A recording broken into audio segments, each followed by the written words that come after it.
Él es el mismo ayer, hoy y por los siglos. Casa de misericordia, mis hermanos. Es el mensaje que vamos a compartir el día de hoy. Casa de misericordia.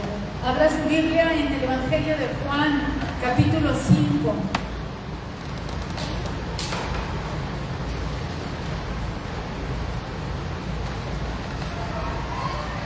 Daremos lectura nuevamente a este pasaje del 1 al 18.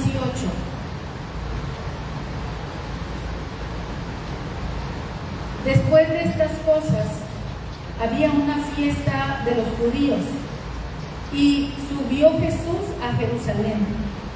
Y hay en Jerusalén, cerca de la puerta de las ovejas, un estanque llamado en hebreo Betesda, el cual tiene 5 pórticos. En estos yacía una multitud de enfermos, ciegos, cojos, paralíticos, que esperaban el movimiento del agua. Observe lo que dice el versículo 4. Porque un ángel descendía de tiempo en tiempo al estanque y agitaba las aguas o el agua, y el que primero descendía al estanque, después del movimiento del agua, quedaba sano de cualquier enfermedad que tuviese. Y había allí un hombre que hacía 38 años que estaba enfermo. Cuando Jesús lo vio acostado y supo que llevaba ya mucho tiempo así, le dijo: ¿quieres ser sano? Señor, le respondió el enfermo, no tengo quien me meta en el estanque cuando se agita el agua. Y entre tanto que yo voy, otro desciende antes que yo. Jesús le dijo: levántate, toma tu lecho y anda. Y al instante aquel hombre fue sanado y tomó su lecho y anduvo. Y era día de reposo aquel día. Entonces los judíos dijeron a aquel que había sido sanado: es día de reposo, no te es lícito llevar tu lecho. Él le respondió: el que me sanó, él mismo me dijo, toma tu lecho y anda. Entonces le preguntaron: ¿quién es el que te dijo, toma tu lecho y anda? Y el que había sido sanado no sabía quién fuese, porque Jesús se había apartado de la gente que estaba en aquel lugar. Después le halló Jesús en el templo y le dijo: mira, has sido sanado, no peques más, para que no te venga alguna cosa peor. El hombre se fue y dio aviso a los judíos que Jesús era el que le había sanado, y por esta causa los judíos perseguían a Jesús y procuraban matarle, porque hacía estas cosas en el día de reposo. Y Jesús le respondió: mi Padre hasta ahora trabaja y yo trabajo. Por esto los judíos aún más procuraban matarle, porque no solo quebrantaba el día de reposo, sino que también decía que Dios era su propio Padre, haciéndose igual a Dios. Amén. Hermanos, el propósito del Evangelio de Juan es importante conocerlo. El Evangelio de Juan, mis hermanos, viene a ser una defensa del Evangelio ante corrientes agnósticas que corrían en ese tiempo. Había agnosticismo secular, pero también un agnosticismo en la iglesia, en donde ciertas cosas se creían de Cristo y otras cosas no se creían. Así que el Evangelio de Juan y sus 3 cartas son escritas, mis hermanos, para una defensa de la fe, del Evangelio, de las doctrinas, de la deidad de Cristo, precisamente. Por eso el versículo 18 al final dice: haciéndose igual a Dios. Esto es para aquellos que dudaban que Cristo es Dios. Él dice: Jesús mismo, al decir Dios es mi Padre, los mismos fariseos y religiosos entendían que Jesús se estaba igualando a Dios.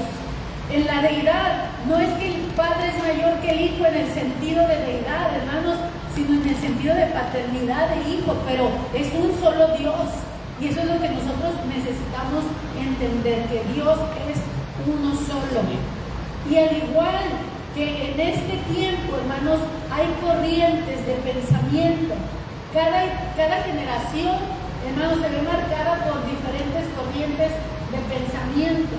Nuestro tiempo tiene muchas corrientes que ni nos damos cuenta, porque están tan metidas en la sociedad y en la mente que no nos damos cuenta, y nosotros las hablamos y las repetimos y no nos damos cuenta que estamos repitiendo filosofías y pensamientos y corrientes griegas y muchas cosas. De la misma manera, hermanos, en este tiempo Israel estaba ya influenciado por la corriente romana, por la corriente griega, había sido conquistado por Grecia, habían sido primero Babilonia y los influenció, cambió su manera de ver su vida, los influenció, después viene Grecia y los influencia, después viene Roma y más influencia, mis hermanos, de tal manera que cuando nosotros leemos ese versículo 4 que dice que en ese lugar llamado Betesda, que es una mikve, un lugar de lavamiento ritual, lo habían convertido en un pozo de milagros, de ser, hermanos, una fuente de agua ritual, la habían convertido en un pozo de aguas milagrosas. Muy parecido a lo que vemos ahora, ¿verdad? Que allá en el charquito se apareció una cruz y ahí en el charquito esa agua es milagrosa. Y hermano, mucho tipo de, ¿cómo le podemos llamar esa palabra? Supersticiones o palabras similares. Falacias. Que la gente cree cuando no conoce la verdad. Amén.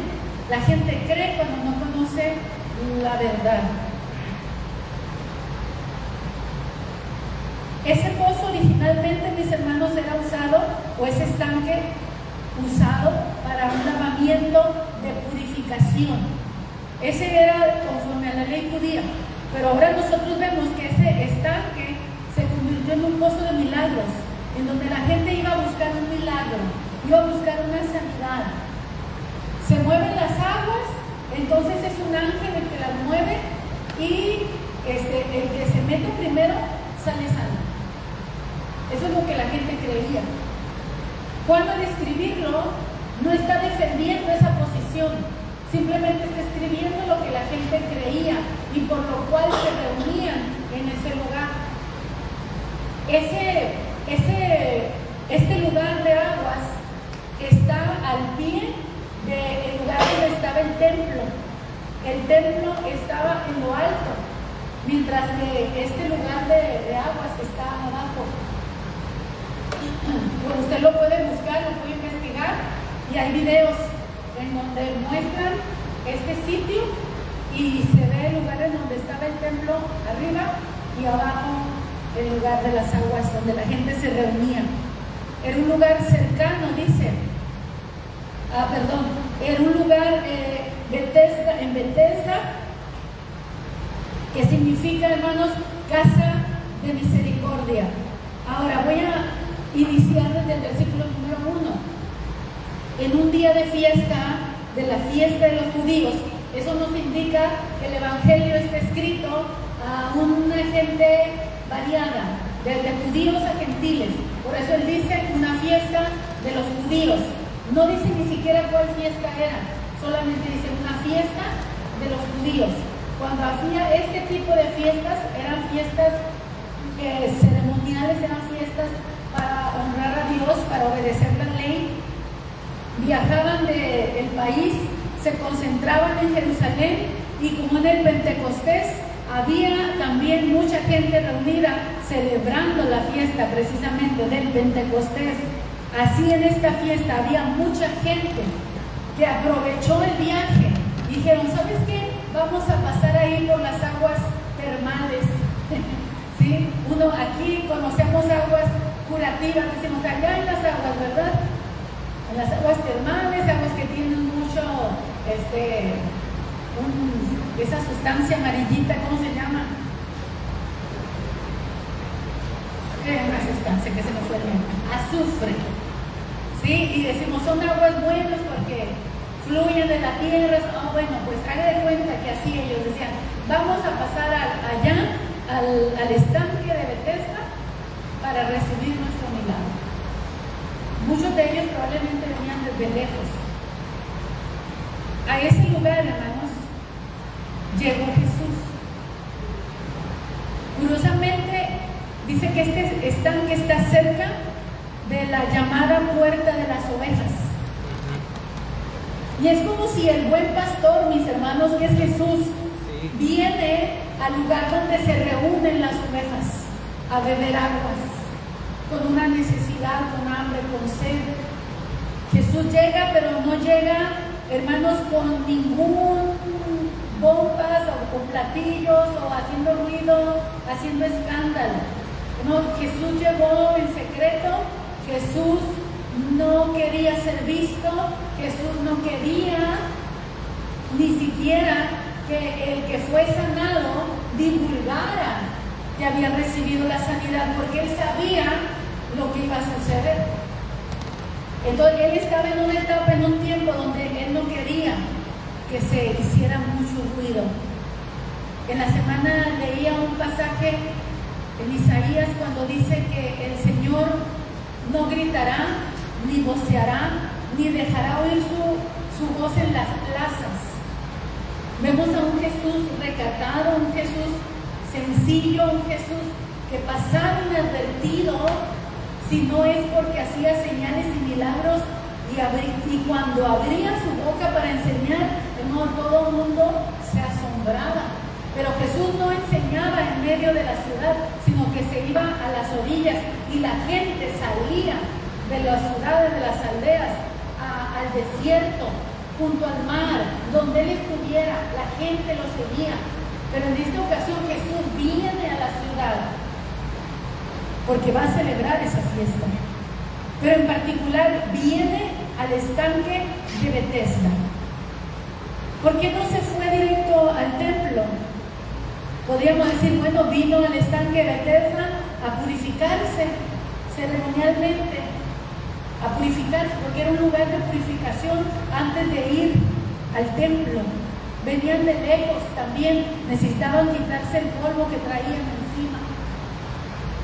Pero viene un lugar, mis hermanos, que debería de ser de purificación para ir al templo, y lo encuentra lleno de enfermos,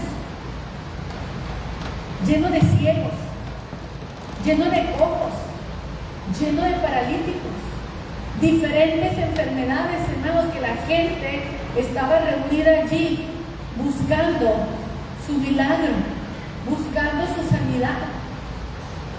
Ahora, Jesús viene a la casa de misericordia. Bethesda es casa de misericordia, y tal parece que en ese lugar lo menos que se hacía era misericordia. Cada quien buscaba lo suyo, cada quien buscaba su propia sanidad. Tal parece que estaban amotinados y no había una fila para respetar el turno del que llegó primero. Y cuando las aguas se movían, el que tenía más fuerza, decía mi nana, déjenme decirlo, decía mi abuela, que en el país de los ciegos el tuerto es rey, o el que tiene más saliva, como el mastinole. Así que el que tenía más posibilidades físicas era el que se metía al agua, creyendo que iban a ser sanos. Ahora, voy a hacer un paréntesis. Si usted está pensando que esa agua verdaderamente era movida por un ángel de Dios, déjeme decirle que está el 99.99 equivocado, y vamos a dejarle el 0.01 de posibilidad de que haya sido así. La mikve, hermanos, eran dos fuentes, una en lo alto y una en lo bajo, y la que estaba en lo más alto llenaba a la que estaba en lo bajo. De tal manera que había por debajo un orificio, no sé cómo llamarlo, un canal por donde fluían aguas para mantener lleno este lugar y limpio, porque tenía que limpiarse. Usted sabe muy bien qué pasa cuando el agua baja, corre, gorgorea. Y ellos, hermanos, pensaban que eran movidas por un ángel.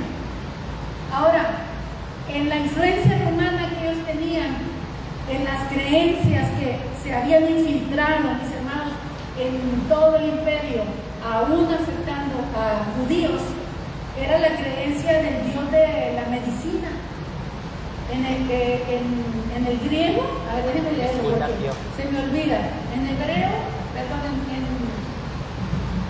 en romano es Esculapio y en el griego es Asclepio, es parecido el nombre. Asclepio.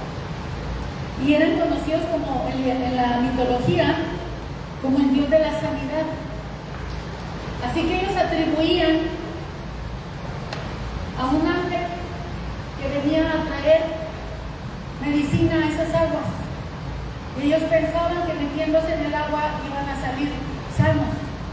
No sé si en verdad salían sanos o si no sabemos qué haya pasado. El detalle es que Dios no obra de esa manera. Las señales que nosotros miramos en aguas es cuando Dios partió el agua para que el pueblo cruzara en el Mar Rojo, luego en el río Jordán, cruzaban. Un milagro que hizo Eliseo cuando el hacha de uno de los jóvenes profetas andaban trabajando, cortando madera para hacer más grande la casa de los hijos de los profetas, y sale volando el hacha y cae en el río. Y dice, ay Señor, esta hacha era prestada. Y corre con el profeta y le dice, profeta, perdí el hacha y el hacha era prestada. Y le dice, ¿dónde cayó? Que lo acompaña, van al lugar donde cayó y el profeta hace algo. Avienta una vara de madera, sí, y el hacha flota. Esa es una señal atribuida a Dios, no a un ángel. Y lo hizo el profeta en el nombre de Dios. Usted no va a encontrar este tipo de cosas, aguas termales que sanan en la Biblia. Dios hizo que corriera agua de una piedra para dar de beber a una nación, pero nunca un ángel se llevó la gloria. Amén. Así que este versículo hay que estudiarlo, investigarlo y ver por qué Jesús viene a ese lugar. Pero en particular, mis hermanos, Él se dirige a un hombre en la multitud. ¿Jesús podía sanar a toda esa multitud? Creemos que sí podía hacerlo, pero no quiso hacerlo. ¿Por qué Él se dirige a uno? Porque ya llevaba mucho tiempo. En esa casa de misericordia, donde nadie hacía misericordia, porque ese hombre, ¿cuánto tiempo tenía ahí? Y no había una persona que tuviera misericordia y le dijera, es tu turno. No podemos decir que tenía 38 años allí, pero sí 38 años así, enfermo, incapacitado, imposibilitado y probablemente no, sin familia siquiera. No había un hijo, no había un nieto, no había una esposa, no había nadie, un ser querido que lo ayudara. Simplemente estaba postrado ahí y nadie consideraba ayudarlo. A veces así estamos, hermanos. Queremos que Dios solo nos ayude a nosotros, ¿verdad? ¿Qué nos enseña Jesús con este pasaje? Antes de llegar a la obra, hay mucho que hablar. Jesús, hermanos, entró ahí para hacer misericordia. Y la misericordia, mis hermanos, se hace a la persona que más lo necesitan. Si yo tengo 100 pesos y veo mucha gente con necesidad, ¿a quién se lo voy a dar? Yo tengo que hacer un análisis. Yo tengo que ver a esa gente. Todos necesitan, pero ¿quién lo necesita más? ¿Quién lo necesita más? Aún dentro de la doctrina bolivariana es que demos y ayudemos al que más lo necesita, al que en verdad lo necesita. A veces, hermanos, andamos ayudando y dando y repartiendo y haciendo cosas con gente que no lo necesita tanto, con gente que nada más es cuestión que se esfuerce. Pero hay gente, hermanos, que no tiene ya recursos, fuerzas, nada para conseguir lo que necesita. Y cuando nosotros vamos a dar, a repartir o entregar, no es solamente dar por decir que damos, es dar al que lo necesita más. Y eso requiere tiempo, eso requiere búsqueda. Busca, ora, Señor, ¿a quién? De hecho, en la, no sé si te acuerdas, ¿cómo se llama este librito? Se me olvidó. Las primeras doctrinas que los apóstoles compartían y que fue escrito antes del Nuevo Testamento y todos los libros completos. No recuerdo ahorita cómo se llama el nombre. Allí viene escrito que no des tu limosna, así lo mencionan, tan fácilmente. Reténla en tu mano, hasta que sepas a quién se lo debes dar. No me acuerdo exactamente las palabras, y es un escrito que yo les dije, pero ahorita se me fue el nombre, pero son consejos que se daban a los primeros cristianos. Ayuda, sí, pero ¿a quién? Al que más lo necesita. Ahora, Jesús llegó, hermanos, a un lugar en donde había mucha necesidad. Jesús podía haberlos sanado a todos, pero aquellos todavía confiaban en sus fuerzas. Aquellos todavía tenían a alguien que les ayudara. Y había uno que solamente podía estar diciendo: Dios, envíame a alguien que me ayude. Cuando meditaba en esto, este pasaje yo lo tengo para predicar desde hace mucho. Estamos organizados para predicar de esta manera. No son cosas que acomodé. El boletín también desde hace 15 días está listo todo. El día de ayer pasó, vamos a decirlo así, a la presencia de Dios, Álvaro Robles, nuestro hermano, su hermano, miembro de esta iglesia por muchos años, y en su juventud él aquí se congregó, dejó de congregarse, no sé por qué. Él estaba muy enfermo, nosotros lo estuvimos visitando ya por casi desde que llegamos, periódicamente íbamos con él, estábamos con él, convivíamos, compartíamos. Y el día de ayer nos dan la noticia y de pronto no te choca, no lo crees, no te lo esperas. Él mismo nos había dicho hace 2 domingos, que fue la última vez que estuvimos con él, antes de irnos a Ensenada, fuimos ese domingo, y nos dijo: me siento bien, dice, no me sale nada en los estudios que me hacen. Entonces dices tú, ¿cómo puede morir una persona que en los análisis no le sale nada? Su enfermedad era degenerativa, muscular, no tenía energía, fuerza. No podía él, hermanos, levantarse. Él necesitaba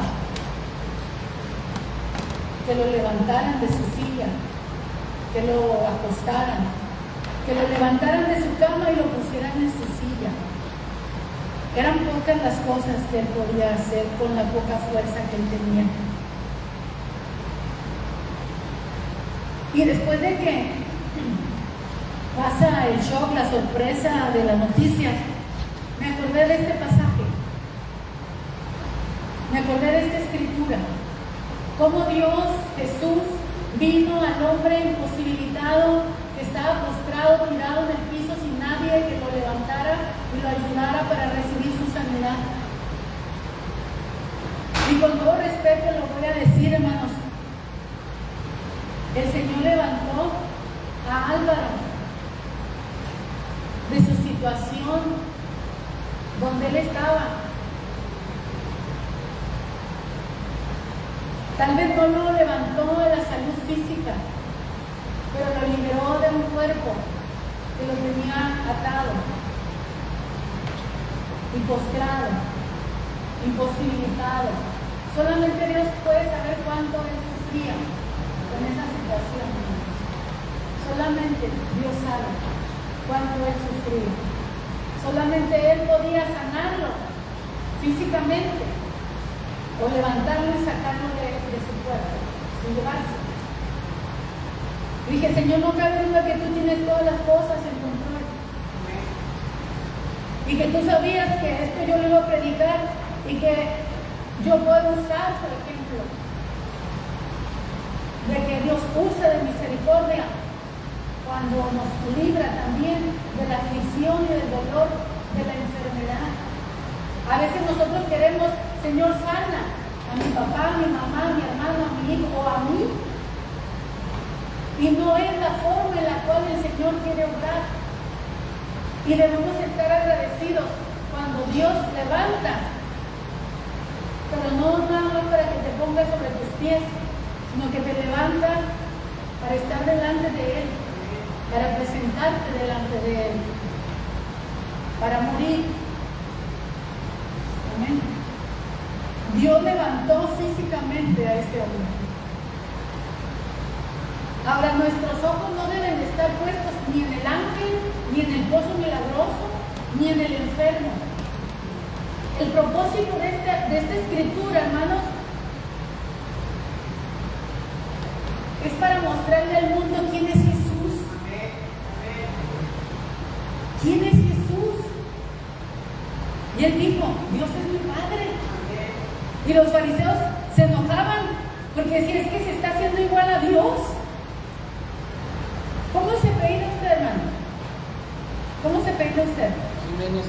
Jiménez. ¿Qué tal que salga un niño y diga, yo me apellido Jiménez, y se le pare a un ladito? ¿Qué está haciendo ese niño? Está diciendo, este señor es mi papá. Pero si usted no lo engendró, le dice, mira, este chamaco igualado.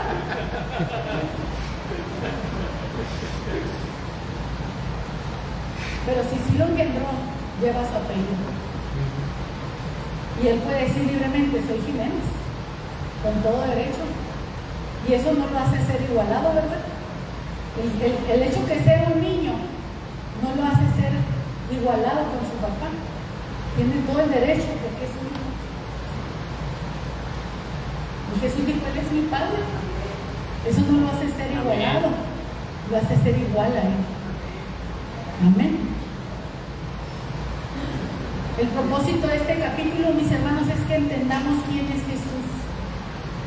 Que Jesús es ese Dios de misericordia, mis hermanos. Que el Antiguo Testamento, el Salmo 136, me parece, 139, cada versículo dice, porque para siempre es su misericordia. Porque para siempre es su misericordia. Porque para siempre es su misericordia. Y lo repite, ¿no?, como 40 veces en el capítulo, porque para siempre es su misericordia. Leíamos el Salmo 117, alabad a Jehová, naciones todas, pueblos todos, alabadle. ¿Por qué? Porque ha engrandecido sobre nosotros su misericordia y su verdad sobre todas las naciones o todas las generaciones. Es un Dios bueno, mis hermanos, que no nos da como merecemos, sino merecemos. Eso es misericordia, hermanos. Este hombre estaba enfermo por pecador.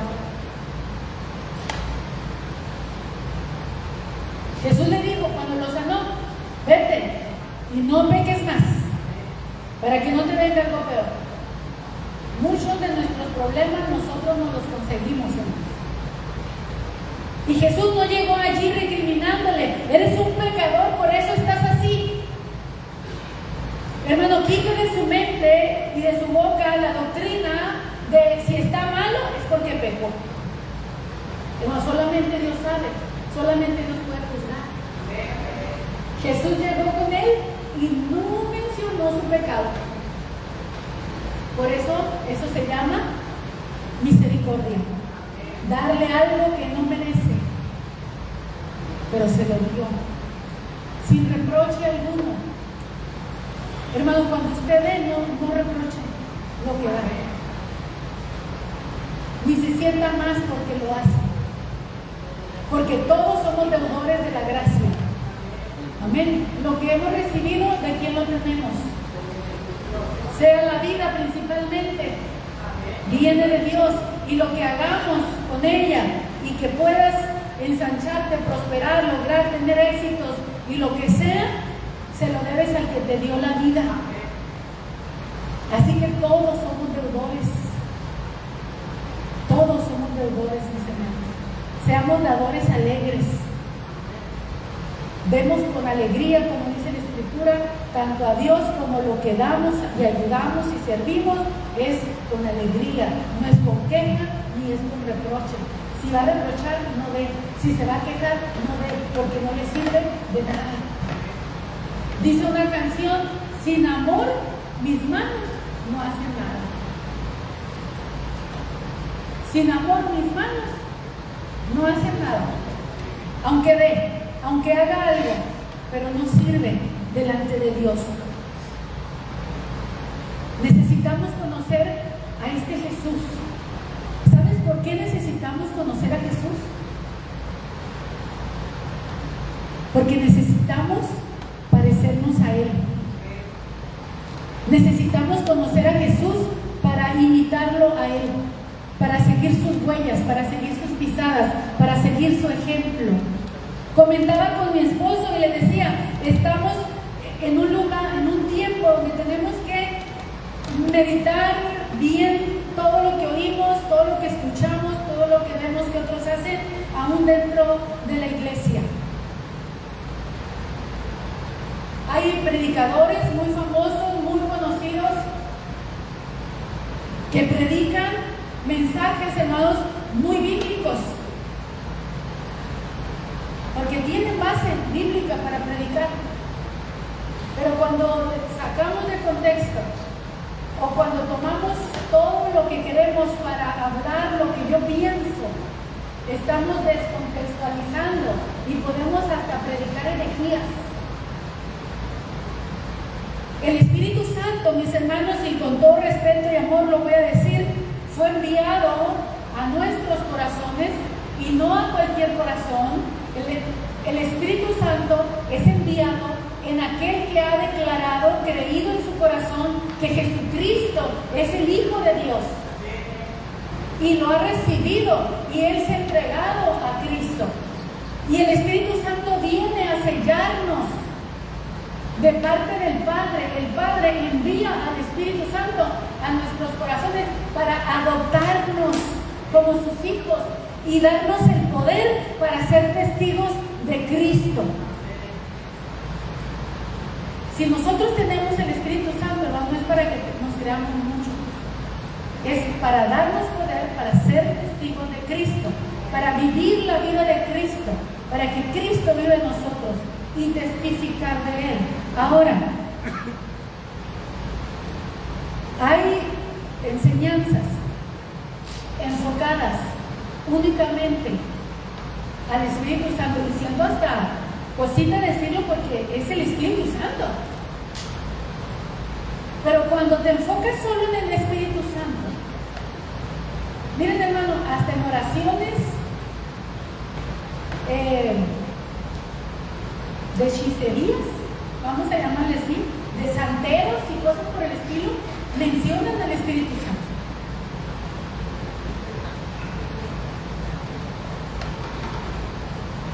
Amén. No sé si lo sabía o no lo sabía, pero hacen oraciones al Espíritu Santo y ni siquiera son cristianos. ¿Qué pasa? ¿Cuál es el peligro? Te quedas con el nombre de la presencia del Espíritu Santo, no significa que lo tengas, simplemente lo mencionas. Lo puedes mencionar, pero puedes no tenerlo. Ahora, este tipo de mensaje que esté enfocado solo al Espíritu Santo, lógicamente no, que Él es Dios. Lógicamente más que Él está con nosotros y es poderoso para hacer todas las cosas. Pero si yo me voy a enfocar en el Espíritu Santo y voy a desenfocarme de Cristo, yo ya estoy mal. Porque yo al Espíritu Santo no lo puedo ver. Aunque esté en mí, yo no lo puedo ver. Yo necesito ver a quién, al que se hizo hombre. Jesús dice, Colosenses, Él es la imagen visible del Dios invisible. El Espíritu Santo sí es invisible, Él es Dios, pero es invisible. La única figura humana en la que tenemos de la divinidad para nosotros darnos ese ejemplo de vida es Cristo. No vamos a demeritar al Espíritu Santo, lo amamos y lo deseamos y lo queremos, y Él nos ayude a amar más a Cristo y Él nos ayude a vivir como Cristo. Amén. Pero no vamos a salirnos de poner nuestra mirada en Jesús. Pablo dijo, puesto los ojos en Jesús. Él no dijo, puesto los ojos en el Espíritu Santo. Lógicamente que hay doctrina para hablar del Espíritu Santo, pero tenemos que estudiar esa doctrina para creer en el Espíritu Santo de manera bíblica y correcta, hermanos. Amén. La Escritura dice, puesto los ojos en Jesús, el autor y consumador de nuestra fe. Hermanos, sobre el canto que cantábamos hace ratito, donde dice que Jesús se hizo rey para siempre, dice, con una corona de espinas, te hiciste rey por siempre. Yo he escuchado en varios lugares, varias personas que dicen, ese canto no es correcto, porque Jesús es eterno. Pero están equivocados, hermanos. ¿Por qué creen que en el Apocalipsis la adoración en el cielo dice al Cordero que fue inmolado? Al Cordero que fue inmolado y con su sangre nos ha lavado, y exaltando al Cordero. ¿Por qué creen que es esa adoración al Cordero? Porque fue inmolado. Cristo, hermanos, en la divinidad es eterno. Jesús, como Dios, es eterno. Pero Él estaba oculto en Dios. Él no había sido manifestado. Él no había sido revelado. No se le conocía por nombre. Jesús es el misterio que Pablo vino a predicar. Y si no, esos son temas, hermano, que no me puedo meter. Pero lo que yo ahorita, no es que no pueda, es que ahorita no hay tiempo. Pero la idea, hermanos, era manifestar al Salvador, profetizado por todos los profetas. Desde el huerto del Edén, Dios mismo le dijo a Adán y Eva y a la serpiente que iba a venir uno nacido de mujer que le iba a pisar la cabeza a la serpiente. No cualquiera podía haber sido, no cualquier hombre, era Dios mismo, engendrado en el vientre de María, una virgen, por obra del Espíritu Santo. Nuestros ojos tienen que estar puestos en Jesús. Jesús dijo, ejemplo les he dado para que como yo he hecho, ustedes también hagan. Sí dijo, no se vayan de Jerusalén hasta que sean investidos con el poder de lo alto. Y me serán testigos. Me serán testigos, serán mis testigos. Predicarán en mi nombre. En mi nombre echarán fuera demonios. En mi nombre. Él no dijo, por el poder del Espíritu Santo van a echar fuera demonios. Aunque iba a ser por el poder del Espíritu Santo. Pero sin la invocación del nombre de Cristo. Si no se une el nombre de Cristo y el poder del Espíritu Santo, no hay milagro, no hay señal, no hay maravilla, mis hermanos. Y la invocación tiene que ser legítima. Aquellos hombres dijeron, en el nombre de Jesús, el que predica Pablo. Quisieron echar fuera demonios.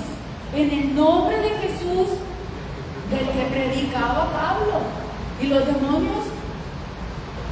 Sí, conocemos a Jesús. Sabemos quién es Pablo. ¿Y tú? ¿Quién eres? ¿Qué marca de Dios tienes? Lo arrastraron y lo dejaron encueraditos, mis hermanos. Y varios eran, ¿no? No eran uno nada más. Eran 3. Eran 7. Eran 3 los hijos de Seba. Hermanos, el propósito del Evangelio de Juan, las señales, no es solamente para que digas, ay, Dios sana, me puede sanar. No, Jesús es Dios y debemos honrarlo a Él. Jesús es Dios y debemos buscarlo a Él. Jesús es Dios, debemos proclamarlo a Él. ¿Me entienden? Esto nada más es una señal que Jesús hizo. Sanó a uno, porque nos sanó a todos. Entonces, si hubiera hecho un renombre más grande todavía, pues no fue suficiente. Uno.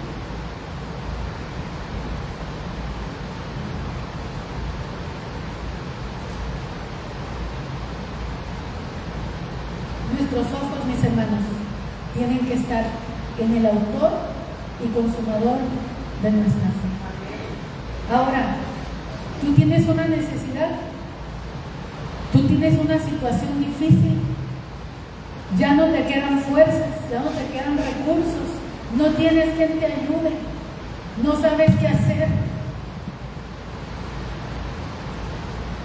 Jesús es el mismo ayer, hoy y por los siglos para siempre. Él quiere tener misericordia de nosotros, mis hermanos. Clama a mí, dice, yo te voy a responder. El problema es que no clamamos a Él todavía, porque a lo mejor todavía tienes recursos, todavía tienes fuerza, todavía tienes palancas, todavía confías en que lo vas a lograr, todavía de alguna manera piensas. Pero no es hasta que estás tirado en el piso, inmóvil, no puedes hacerlo por ti mismo. Miren, hermanos, vemos a alguien completamente imposibilitado recibiendo la gracia y la misericordia. Así es, hermanos. Así es. Gente vino desde lejos, era día de fiesta. Gente vino desde muy lejos a celebrar. Este hombre no podía ni moverse. Y fue el que recibió misericordia. Muchas veces se predica y este mensaje se centra en el paralítico que recibió el milagro y se le acusa de ser un conformista, que le preguntan, ¿quieres ser sano? Y él en vez de decir sí, él dice, no tengo quien me ayude. Entonces, hasta para predicar de él, hermanos, le echamos más cargas al pobre hombre.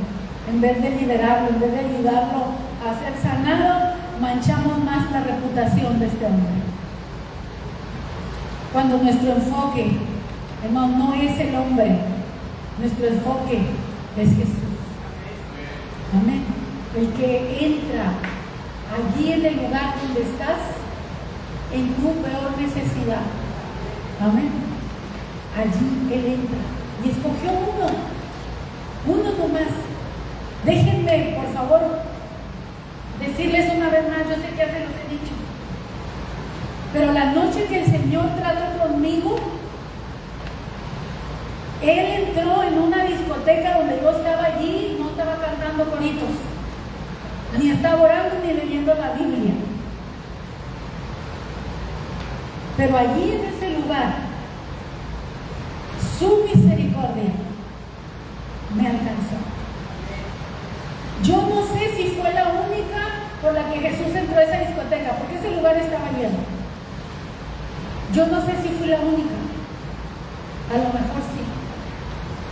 A lo mejor yo fui una, así como ese hombre, que Jesús entró allí nomás por uno.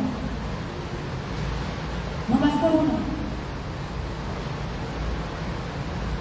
A veces, hermanos, nosotros queremos ver a Dios haciendo cosas grandísimas y a veces Dios está moviéndose en las cosas pequeñas y no nos damos cuenta. Dios no va a hacer alarde. Cuando empieces a mirar, hermano, pequeñas respuestas, glóriate en el Señor, porque sin duda que le siguen cosas grandes. Pero tenemos que aprender a ver esas cosas pequeñas con las que Cristo empieza. Amén. Un pobre hombre, miserable, imposibilitado, sin ayuda de nadie. Jesús no entró ahí buscando aplausos.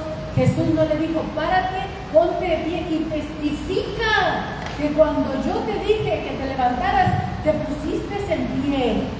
El enfermo ni siquiera supo quién lo había sanado. Ahora se utiliza, hermanos, en las campañas. ¿Alguno recibió un milagro? Venga. Y luego están instruidos las personas que le ayudan al que hace los milagros, las señales. No estoy en contra de las señales, hermano.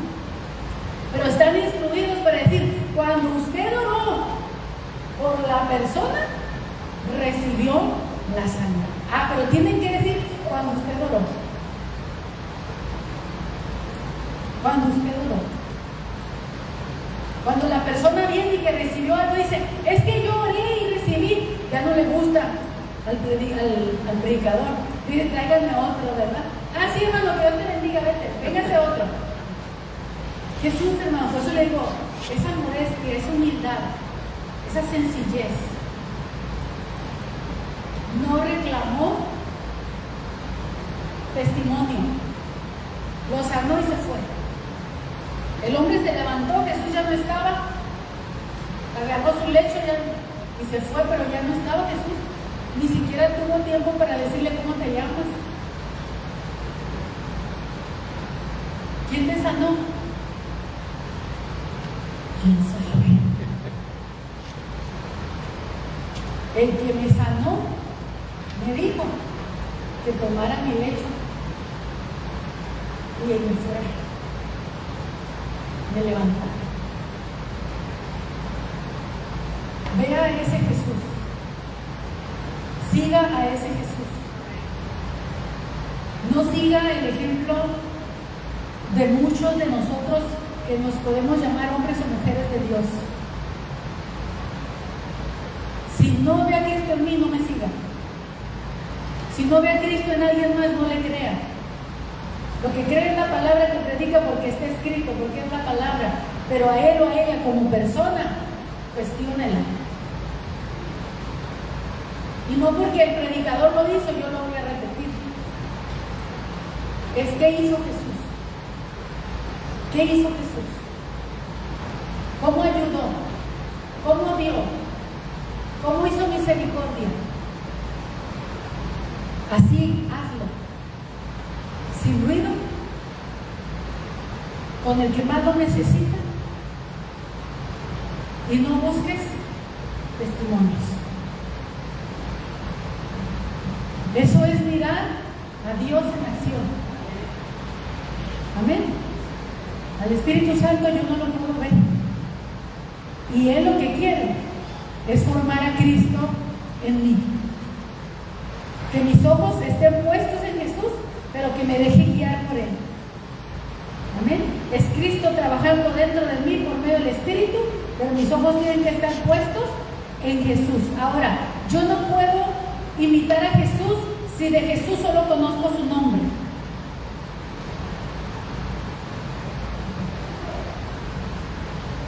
Amén. Por ejemplo, mi hermano es vendedor. Me voy a poner de ejemplo otra vez. Mi hermano es vendedor. Voy ser vendedor. Yo también voy a saber vender. ¿Qué tengo que hacer si quiero vender? Juntarme con el hermano, platicar, hermano, enséñeme sobre sus técnicas de venta y cómo le hace, cómo le hago. ¿Amén? El solo saber que se llama Benjamín y que es un vendedor, no es, está bien, ¿verdad? Que me digan, no hay problema. Eso a mí no me hace vendedora. El que yo crea en Cristo, el que Él es el Salvador, a mí no me hace salvo. Yo tengo que conocer al que lleve ese nombre y seguir su ejemplo, seguir sus pisadas, caminar con Él, hablar con Él, pensar como Él, dejar que mi mente sea quitada y que se me ponga la mente de Cristo. Dice la Biblia que nosotros tenemos la mente de Cristo, pero muchos de nosotros no la hemos alcanzado todavía traemos la mente llena de revoltijo, unas cosas de Dios, otras del mundo. Todavía la mente no ha sido renovada hasta su conocimiento pleno. Y el Señor quiere que lleguemos a conocerlo plenamente. Entonces es necesario poner los ojos en Jesús. Pon tus ojos en Jesús. Pon tus ojos en Él. No te desvíes, no te apartes. Nada de lo que te lleve por otro lado, aparte de Cristo. Hermanos, o Cristo es menos, o Cristo, no, hermanos. Tengan cuidado, sigan a Cristo. Amén. El Espíritu Santo nos fue dado para seguir a Cristo, para que nunca nos apartemos de Él. Amén. Para que Él sea el primogénito entre muchos hermanos. Él es el mayor. Él es el heredero principal y nosotros coherederos con Cristo. Amén. Hermano, que este día el Señor haga misericordia con nosotros. Que en primer lugar, hermano, si tenemos un desenfoque doctrinal, que en su misericordia nos enseñe la palabra. Amén. Y que si tienes un problema físico o un problema en tu vida, algo difícil, que tú dices, necesito misericordia, Señor. Dile al Señor, Señor, necesito misericordia. Necesito misericordia. En una ocasión, hermanos, no digo que eso va a pasar aquí, pero en una ocasión estábamos en una campaña evangelística en Sonorita. Y estaba un hermano ministrando. Los pastores, todos estábamos ahí porque eran campañas unidas de todas las iglesias, muy bonitas. Y recuerdo cuando el predicador apunta hacia atrás y dice, Dios quiere tener misericordia de ti. Esas palabras usó. Dios quiere tener misericordia de ti. Y apuntó para allá. Y la persona era una mujer, volteaba para los lados. Dice, tú, la que está volteando para todos lados, tú. La mujer vino, se acercó y en cuanto se paró hacia enfrente, hermanos, cayó al suelo y empezó a ser liberada. ¿Sí? Él no dijo, Dios te va a liberar de demonios. Él no le dijo, estás viviendo así o así. Ella era una cristiana apartada.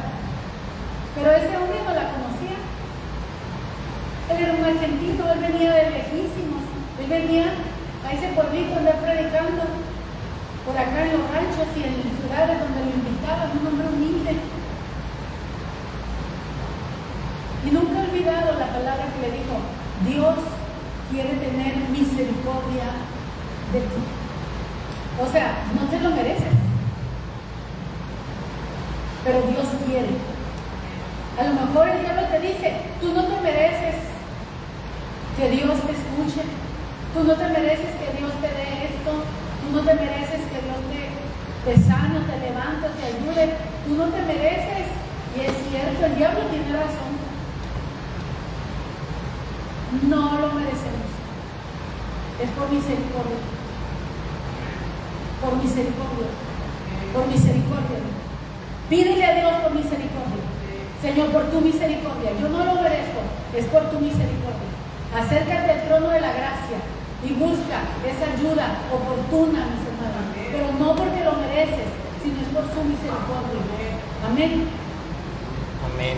Necesitas algo, ponte de pie o pasa al altar. Vamos a orar, hermanos. Nuestro Dios es un Dios de misericordia, que quiere tener misericordia de ti, de tu casa, de tu familia, de tus hijos, de tu necesidad, de tu situación, de tu matrimonio, de cualquier cosa que tenga necesidad. Tenemos un Dios vivo, y si tú no le has entregado tu vida todavía, aunque dicen luego todos somos de casa, pero igual yo predico y yo digo, si tú no le has entregado tu vida a Cristo en serio, entrégasela en serio y deja que Él venga a tu vida y te cambie y te transforme. Invítalo allí en el secreto de tu corazón y dile: Jesús, necesito tu misericordia. No lo merezco, soy pecador, he hecho malo, he ofendido. Señor, no lo merezco, pero Señor, necesito tu misericordia. Necesito tu misericordia. Pídele perdón a Dios confiando en su misericordia, no con remordimiento, porque el remordimiento no permite que la fe fluya. El arrepentimiento hace que la fe fluya, y la fe mueve la mano de Dios, y tú puedes recibir lo que necesitas si tan solamente escuchas a Jesús decirte: levántate, levántate. No te estoy preguntando si eres digno, no te estoy preguntando si eres un santo, no te estoy preguntando, te estoy diciendo que si quieres ser sano, que si quieres que esa situación en tu vida cambie. Eso es lo que el Señor te está preguntando. Escucha bien lo que el Señor te dice. ¿Quieres mi ayuda? ¿Quieres de verdad? Al Señor no le interesa lo que hiciste, pero una vez que Él obra en tu vida, sí le interesa que te mantengas en santidad para que no te venga lo peor. Porque abrimos puertas al pecado, abrimos puertas a los demonios, abrimos puertas. Pero no es la voluntad de Dios que tú estés en esa situación por más tiempo. Este hombre tenía 38 años enfermo y Jesús tuvo misericordia de él. Yo no sé cuánto tiempo tengas tú en una situación que ya no soportas, pero Jesús puede cambiarlo todo en un instante, en un momento. Y eso es para que tú conozcas que Jesucristo verdaderamente es Dios y que Él es digno de toda alabanza y de toda adoración. Que fuera de Él no hay quien salve, que fuera de Él no hay quien salve, que fuera de Él no hay quien salve. Padre, oramos a ti, Señor, a través del nombre que es sobre todo nombre, a través de Jesús, a través de Jesús. Señor, sabemos que tu poder lo hará a través del poder del Espíritu Santo, pero es en el nombre de Jesús que los enfermos son sanados, que los muertos son resucitados, los endemoniados son liberados, Señor. Toda prodigio y señal es por tu nombre. Jesús, en tu nombre se dobla toda rodilla y toda lengua confiesa que Jesucristo es el Señor. Proclamamos tu gloria, proclamamos tu gloria, Señor Jesús. Aquellos hombres no te pudieron ver, no te pudieron reconocer, Señor, porque se enfocaban, Dios, en sus leyes, en sus tradiciones, en sus mandamientos de hombres, que tú les desbaratabas, que tú les quebrabas, y ellos no podían asimilar y entender, Señor, que tú eras. Pero gloria a ti, mi Dios, por aquellos que creyeron, por aquellos que se dejaron iluminar por ti, Señor, y que escribieron esta palabra, Dios, que ahora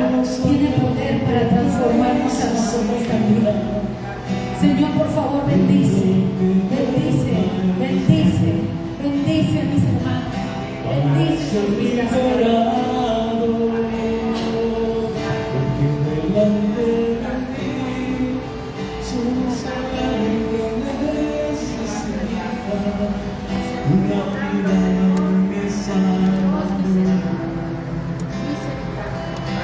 Su nombre es Jesús.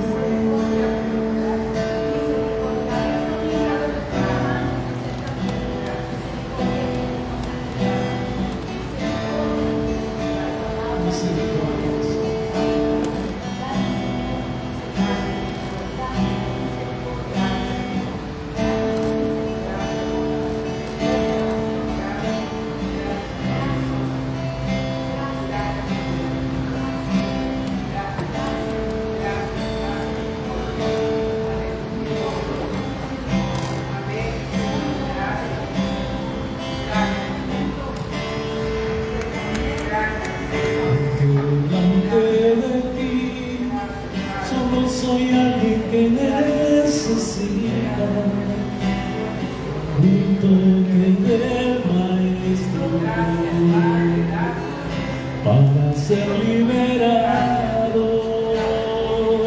porque delante de ti solo soy alguien que necesita una vida salvador. Su nombre es Jesús, porque delante de ti solo soy alguien que necesita un toque del Maestro para ser liberado, porque delante de ti solo soy alguien que necesita